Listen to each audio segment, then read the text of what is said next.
Question number 21 में आपको बनाना है plot of potential energy of a pair of nucleons means protons and neutrons as a function of their separation. तो nucleus के जो constant particles है उन्हें हम न्यूक्लियॉन्स बोलते हैं और ये होते हैं प्रोटॉन्स एंड न्यूट्रॉन्स। अब प्रोटॉन प्रोटॉन का पेयर हो, प्रोटॉन न्यूट्रॉन का पेयर हो या न्यूट्रॉन प्रोटॉन का पेयर हो, इनके बीच की जो डिस्टेंस ऑफ सेपरेशन है उसे हम डिनोट करते हैं लेट्स से आर। मान लो ये दोनों में से कोई एक न्यूट्रॉन न्यूट्रॉन है, या न्यूट्रॉन न्यूट्रॉन ले लो, या प्रोटॉन प्रोटॉन भी आप ले सकते हो, कोई भी पेयर ले लो, neutron neutron proton proton proton neutron neutron neutron, कोई भी प्रोटॉन। इनके बीच की जो डिस्टेंस है उसे हम डिनोट करेंगे आर से। इसे हम बोलते हैं डिस्टेंस ऑफ सेपरेशन।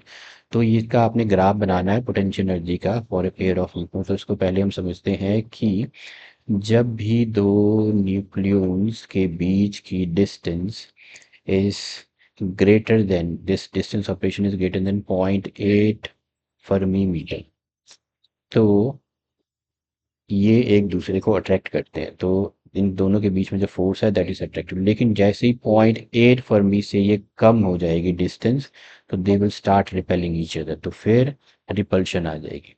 तो 0.8 फर्मी मीटर वो क्रिटिकल डिस्टेंस ऑफ सेपरेशन है दो न्यूक्लियस के बीच में, जब पोटेंशियल एनर्जी जो है वो मिनिमम हो जाएगी। तो इसका ग्राफ हमें प्लॉट करना है, तो ग्राफ हम प्लॉट करेंगे यहाँ पे। तो this let's say is for potential energy, distance of separation है। ये मैं यहाँ मान लेता हूँ एक क्रिटिकल डिस्टेंस हम मान लेते हैं 0.8 फर्मी मीटर। इधर जो डिस्टेंस ऑफ सेपरेशन है वो फर्मी मीटर में है, this is the potential energy. तो अब 0.8 से ज़्यादा जब भी है तो this is the potential energy. दोनों जो है न्यूक्लियस जो है एक दूसरे को अट्रैक्ट कर रहे हैं 0.8। तो इस तरह से जैसे जैसे ये पास आते जाएंगे, इनकी फोर्स ऑफ अट्रैक्शन जो है वो कम होती जाएगी। फोर्स ऑफ अट्रैक्शन अभी यहाँ पे देखो, जैसे जैसे पास आते जाएंगे ये, इनकी फोर्स ऑफ अट्रैक्शन कम होती जाएगी, अभी ज़्यादा है फिर कम होती जाएगी, फिर ये एक दूसरे को रिपेल करेंगे। तो इस तरह के आएगी, ऑलमोस्ट ज़ीरो है। तो प्लॉट हम जब बनाएंगे तो इस तरह से बनाएंगे, इस तरह से रीजन बनेगी। ये ये ऑलमोस्ट ज़ीरो है, फिर पोटेंशियल एनर्जी फिर 0.8 मीटर पे ये मिनिमम हो जाएगी, यहाँ पे ये मिनिमम हो जाएगी। फिर उसके बाद ये रिपेल करेंगे एक दूसरे को, तो पोटेंशियल एनर्जी फिर बढ़ेगी। Now they are the bound system, इनके बीच की पोटेंशियल एनर्जी जो है बढ़ेगी इस तरह से। ओके, तो ये ग्राफ बन गया। अब ये जो डिस्टेंस है इसे हम डिनोट करते हैं आर नॉट से, this distance is r not.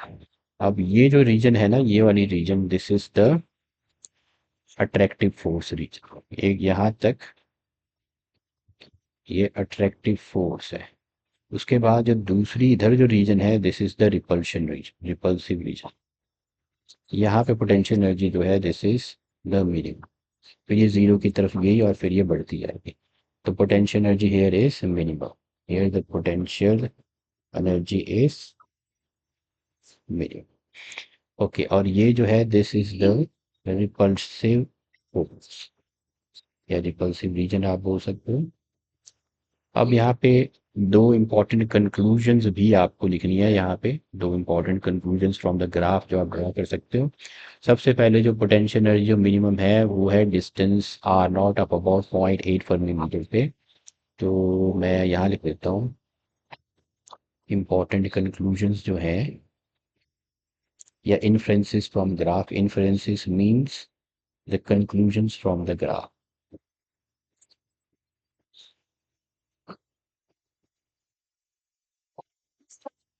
of the graph. Okay. First one, potential energy is minimum at a distance of r naught. Potential energy is minimum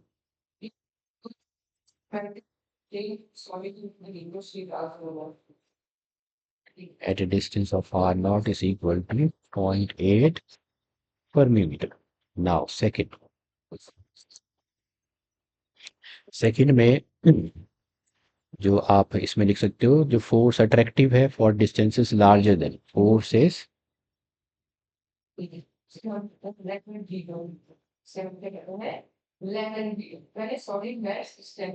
attractive for distance of separation greater than 0.8 Fermi meter और curve में force is repulsive